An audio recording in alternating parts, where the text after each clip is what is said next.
여러분 안녕하십니까. 온화하는 지구과학의 김동국입니다. 자, 오늘은 저번 시간에 이어서 지질구조 중에 남았는 이제 부정압, 관입에 관련된 이야기를 한번 또 살펴보도록 하겠습니다. 부정압 아주 중요합니다. 관입 아주 중요하죠. 사실은 그 전에 배운 것보다 훨씬 더 중요할 수 있습니다. 자, 그러면 네 번째 부정압부터 한번 살펴보도록 하죠.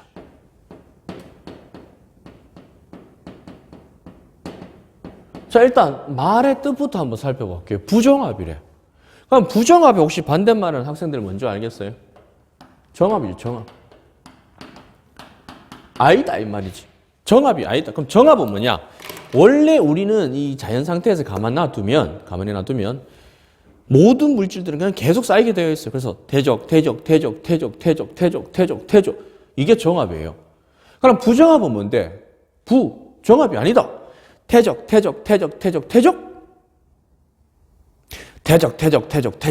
중간에 내가 뭐 했죠? 태적을 잠시 쉬었죠. 그게 부정압입니다. 그게 말 그대로 그냥 정압이 아니다 이 말이죠. 자, 한번 그림을 한번 볼게요. 태적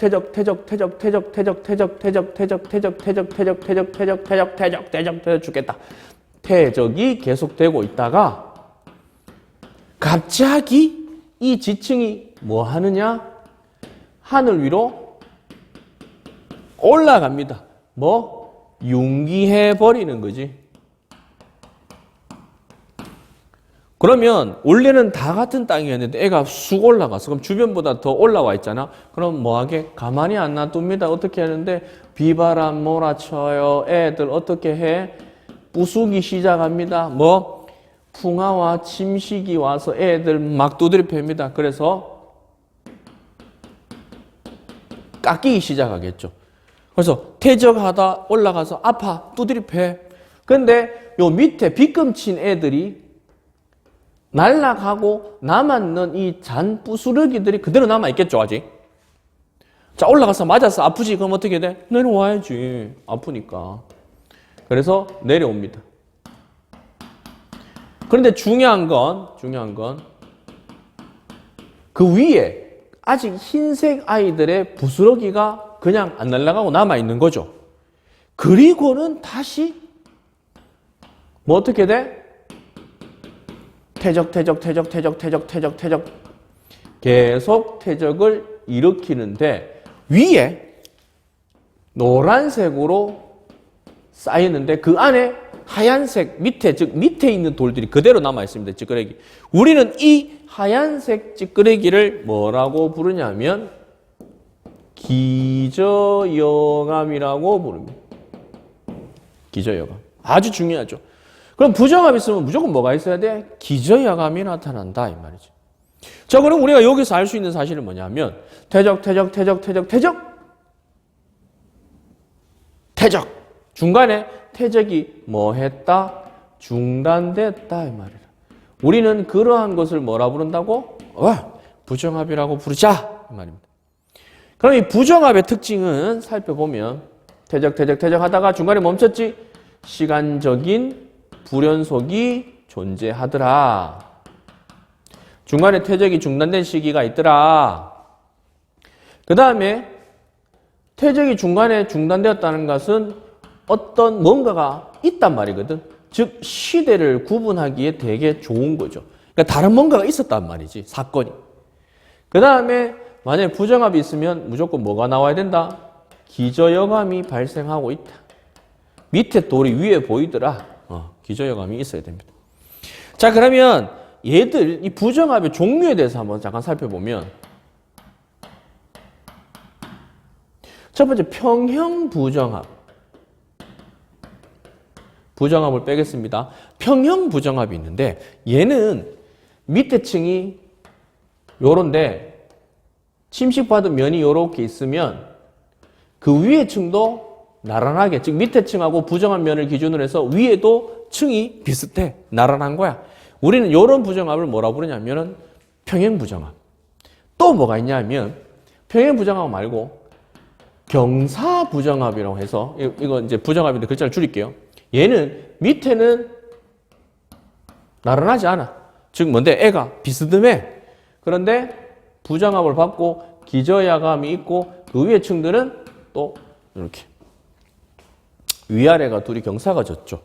우리 이런 부정합을 경사부정합. 근데 얘들이 생기는 요인이 달라.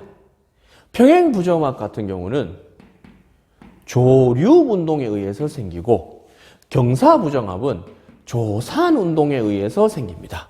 그럼 조류운동과 조산운동은 또 뭐냐?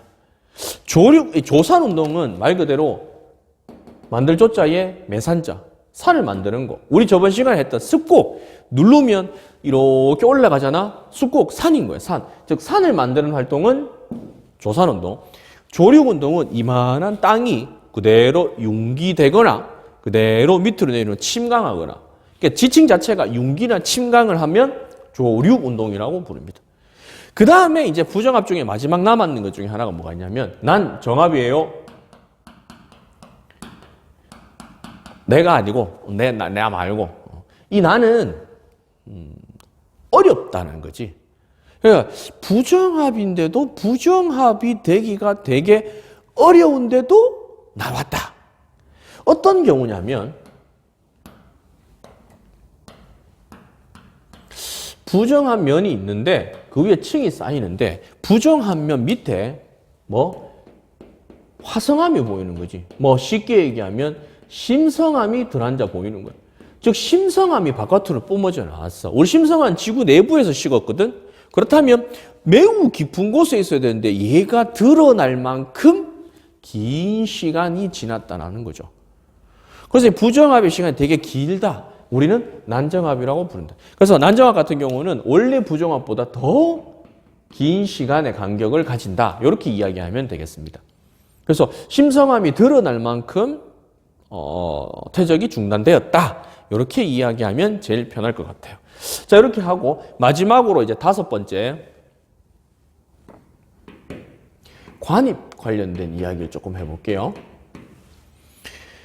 사실은 우리가 관입이 나오면 누구하고 비교를 해야 되냐면 관입과 분출을 약간 다르게 봅니다. 자, 쌤이 일단은 그림을 한번 그려볼게요.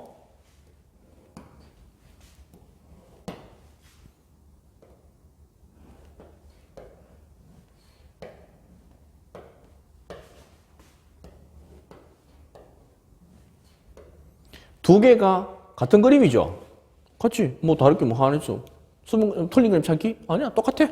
자, 그러면 여기에서 맨 위에부터 A, 요거를 B, 요거를 C라고 놓을게요. 똑같이 A, B, C층이라고 놓으면 중간에 얘가 누구냐면 화성암입니다. 즉 마그마가 식어서 된 암석. 얘도 마그마가 식어서 된 화성암입니다. 근데 지금 차이를 좀 더 볼게요. 뭐냐? 얘는 변성된 부분을 색칠을 하면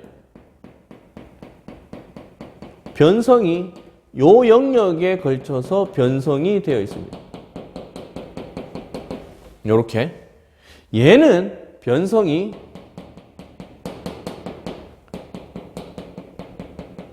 요 영역에 걸쳐서 변성이 되었어요. 자, 그러면 두 개의 차이점이 뭘까?